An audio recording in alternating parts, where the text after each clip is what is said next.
Live from WFSB, Connecticut's #1 local news, this is Channel 3 Eyewitness News at 7.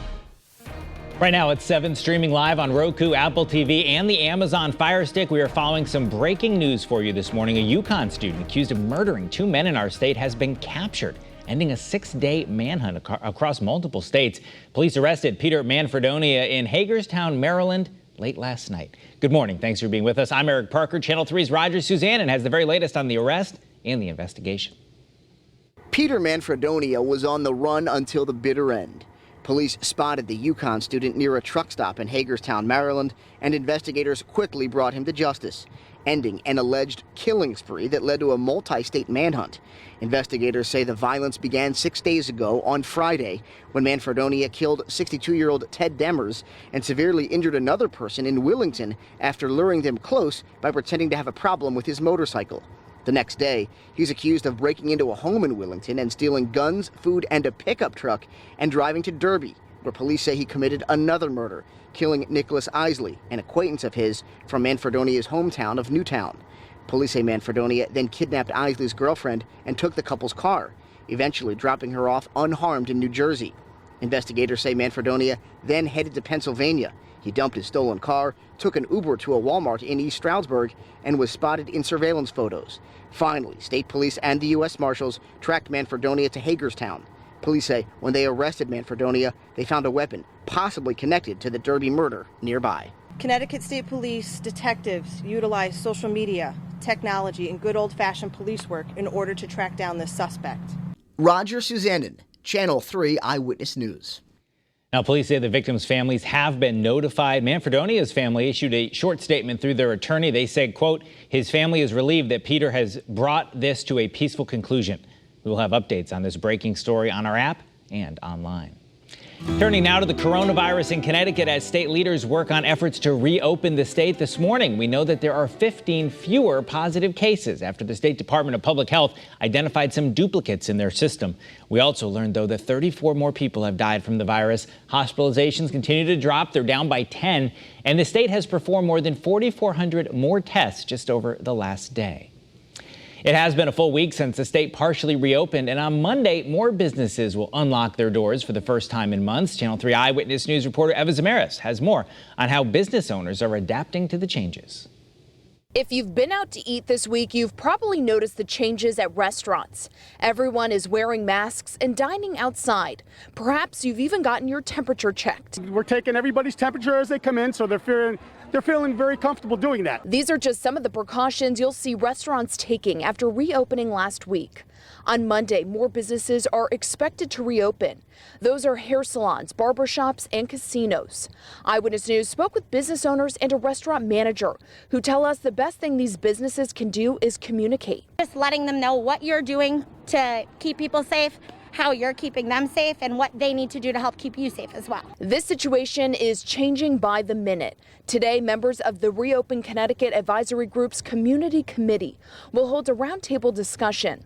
They'll discuss how to best balance health and economic outcomes amid the coronavirus pandemic. Eva Zamaris, Channel 3 Eyewitness News. And as the state continues to slowly reopen, church services will be making a comeback in just a few days. The Archdiocese of Hartford and the Archdiocese of Norwich released plans to resume masses, but with some restrictions. Masses will be limited to fewer than 50 people, and they'll only be held on weekdays beginning June 8th. Sunday masses may not return until September. Baptisms, weddings, and funeral masses will also resume in June.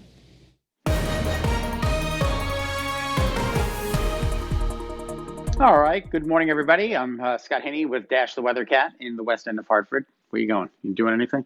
All right. We've got a dense fog advisory out there that has been canceled.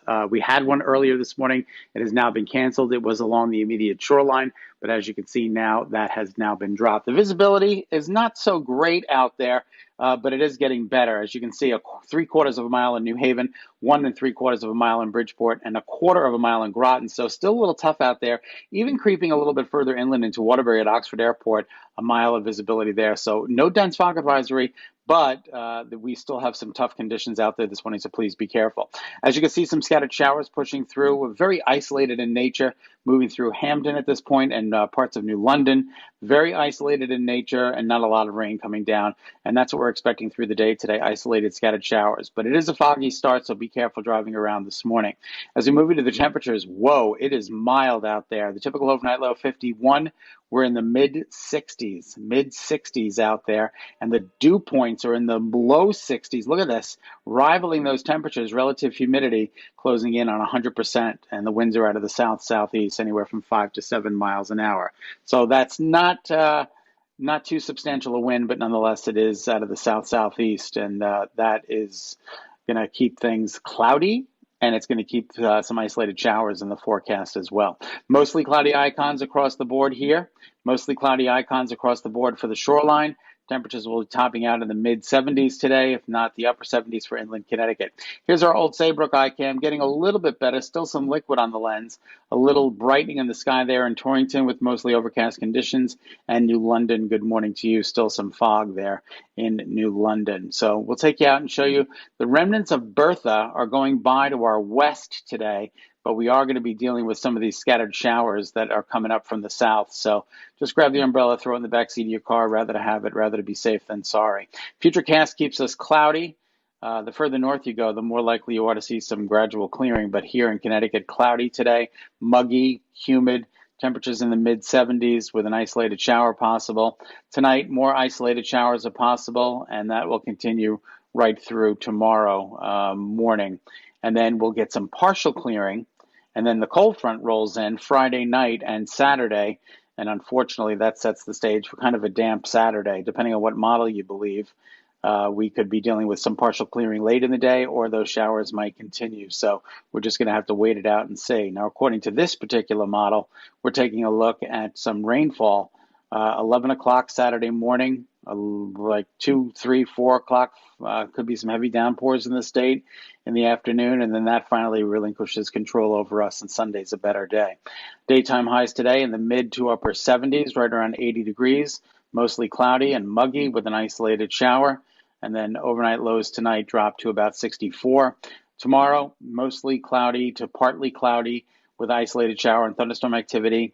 And that continues through Friday night. Saturday morning, some rain, maybe some thunderstorms. Saturday afternoon, maybe some rain, maybe some partial clearing. We're just going to have to wait it out and see. And then Sunday, again, is definitely the better of the 2 weekend days. Monday, a chance for some afternoon showers, not a big deal. Tuesday looks beautiful. Wednesday, another chance for some rain in the afternoon. So a little bit of an unsettled forecast, but at least Sunday is looking good for the weekend. Let's check of your early warning forecast from the west end of Hartford. Eric, we'll send it back to you. All right, Scott, thank you. You want to tune in tonight? Governor Lamont will be Dennis House's special guest on a special edition of Face the State. He'll be answering your questions about Connecticut's coronavirus response. If there's something you'd like Dennis to ask the governor, let us know. Just go to the Channel 3 app. But don't forget to tune in. Tonight's special will start at 7. Thank you for watching this edition of Eyewitness News. Remember, you can get news and weather updates anytime you want them on the Channel 3 app. I'm Eric Parker. Have a great day.